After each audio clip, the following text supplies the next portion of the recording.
কেমন আছো বন্ধুরা? আশা করি সবাই খুব ভালো আছো। তোমরা আমার আগের ভিডিওগুলোতে দেখেছো মাটির থালা আর বাটির উপরে ডিজাইন করতে, তাই এবার ভাবলাম একটা মাটির গ্লাসের উপরেই ডিজাইন করা যাক। সেই জন্য কিন্তু প্রথমেই আমি নিয়ে নিয়েছি একটা মাটির গ্লাস, তার উপরে করে নিয়েছি লাল কালার, আর তার উপর করে নিচ্ছি আমি হোয়াইট কালার দিয়ে কিছু ছোট ছোট ফুল আর বিভিন্ন রকমের ডিজাইন। তো এই সিম্পল ডিজাইনটা কিন্তু আমি করছি। দেখো কেমন লাগছে ডিজাইনটা, অবশ্যই কিন্তু কমেন্ট করে জানিও। আর দেখো এরকম ভিডিও দেখতে কেমন লাগছে তোমরা কিন্তু অবশ্যই আমাকে জানাও, আর কি কি ভিডিও তোমরা দেখতে চাও সেটাও কিন্তু বলতে ভুলো না। তো দেখো আমার প্রায় কিন্তু ডিজাইনটা হয়ে গেছে, কেমন লাগছে দেখো।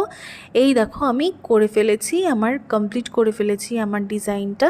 দেখো কেমন লাগছে, আর ভালো লাগলে কিন্তু অবশ্যই লাইক কমেন্ট আর সাবস্ক্রাইব করতে ভুলো না, আর বেল আইকনটা অবশ্যই ক্লিক করো।